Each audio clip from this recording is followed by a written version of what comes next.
Welcome back to Soulsborne News, the most trusted source for all things Souls and Souls-like.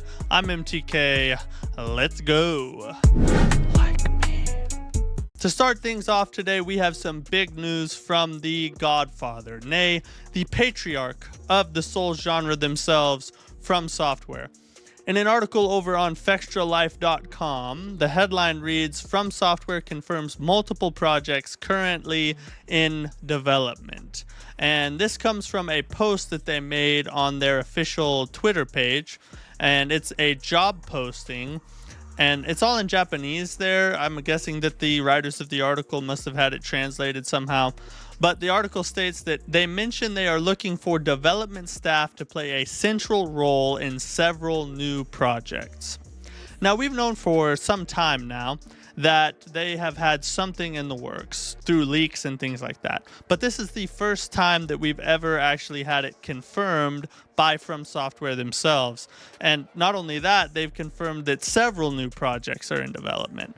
I don't know what they are. Whatever it is, I'm super pumped. At this point, FromSoft may as well just auto-draft my account anytime that they create a new game. But let me know what you think in the comments, what you want it to be, what you think it'll be. I think it's probably a brand new project we haven't seen, at least one of those, and then maybe some DLC. I would say Bloodborne, but honestly, I think that's more of a PlayStation problem than it is a FromSoftware problem. But as for me, I would really like to see a Sekiro sequel, but who knows? Only time will tell. If you watched our last episode, you know that we talked about how the Remnant 2 third and final DLC should be coming up pretty soon. And just like clockwork, the official Twitter account posted this on September 10th. It says, our third and final DLC for Remnant 2, The Dark Horizon, launches September 24th on PC, PlayStation 5, and Xbox Series X and S, together with a free major content update that will include the brand new Boss Rush game mode. And then it has a link to their article. And if you follow that article, it takes you over to their website, where we learn several different things about the DLC. Number one is the cost will be $9.99 unless you bought the Ultimate Edition. Now, as the post stated before, the big content update and the boss rush mode are free, but the actual DLC portion of the game you will have to pay for. And then a little bit further down, we find that there is a new archetype called the Warden, and it also has a lot more detail about the new boss rush mode. Apparently, there are 3 different difficulty options, and you can do these solo or co-op. There's a 3 boss run, a 7 boss run, and a 19 boss run. And the rewards for these boss runs are obviously the drops and weapons from defeating these bosses. And then there's also a buff system that you can see right there. I would assume this is probably similar to God of War's roguelike mode. Something like that. We'll see when it comes out.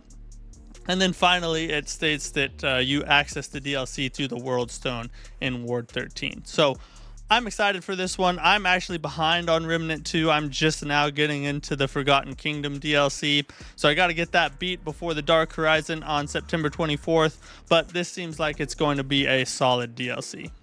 Patch number 1.14 has been released for Elden Ring Shadow of the Erdtree. In a post over on the official Elden Ring account, it states, this update brings bug fixes and balance adjustments for Shadow of the Erdtree, including changes to the final fight of the expansion. And then there is a link for the final or the full patch notes, which I'll link in the description as well, so you can check it out for yourself, because there are a lot of little buffs and nerfs and things like that, as there always is. But the biggest thing is the changes to the Consort Radahn fight. And there's a Twitter user that goes by James J. Norman, and he put together a thread that basically outlines a lot of these changes. And you can see here, a lot of it has to do with the attack animations themselves. He does list that there's a new, slower cross-slash animation, but aside from that, almost all of it is bigger attack windows after Radahn attacks to allow you to get extra damage in. You can see some examples there. There's some examples here. This one here, there's actually a delay when you enter the arena. Before, if you fought Consort Radahn, you know, as soon as you get in, he pretty much tries to slam you right off the bat. Well, no more. Now there's a slight delay there. And then some more examples here of different attacks where you have more time to be able to deal damage. Now, I've seen a lot of different things on this. I've seen some people who are saying that it's overdue and they should have done this from the start. I've seen some people that are saying that it shouldn't have happened at all and now it's too easy. And some people that are saying that they didn't do it enough and that it's still too hard. Regardless of what camp you're in, this is the decision that they decided to make. There's nothing we can really do about it. I suggest that you just get out there and clap you some Radahn cheeks. Codex Lost is a spellcasting Souls-like from the developers over at Free Mana. And this is one I've had my eye on for a little bit now. There is a demo up on Steam if you want to go check that out. I recommend that you do. But we just got a little more insight into the release window for this game in a post over on Twitter.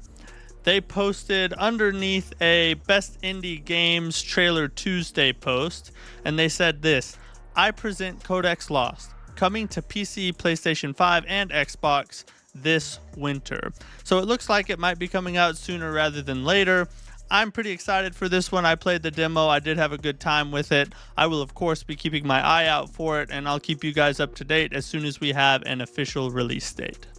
Perennial Order is out now on Steam, Epic Games, PlayStation 5, and Xbox Series X and S. Now, I will admit, this is not technically a Souls-like. It's more of a Souls-light, if you believe that kind of thing exists. And I did ask the developers about this, if they would consider this to be a Souls-like or not, which they had this to say over on Twitter. So I asked them if it would be considered a Souls-like similar to like what Salt and Sanctuary was. And they had this to say: it is very Souls-inspired. The game is a boss rush action horror game, and we draw inspiration from FromSoftware when it comes to mood, world building, and challenging difficulty, where you must learn boss patterns. It's not an RPG like Salt and Sanctuary. So it's not technically a Souls-like game, but it does have a bunch of elements that I think Souls players would really enjoy. I'm a Souls player. I'm playing it, and it is a ton of fun. Really well designed, beautiful art design, fun, challenging combat, great music, and it has couch co-op. So I'm playing it with my wife at the current moment, and we were having a great time with it. So I definitely recommend that you go check this one out.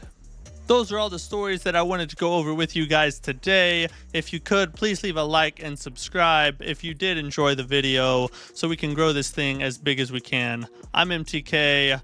Catch you on the next one. Peace.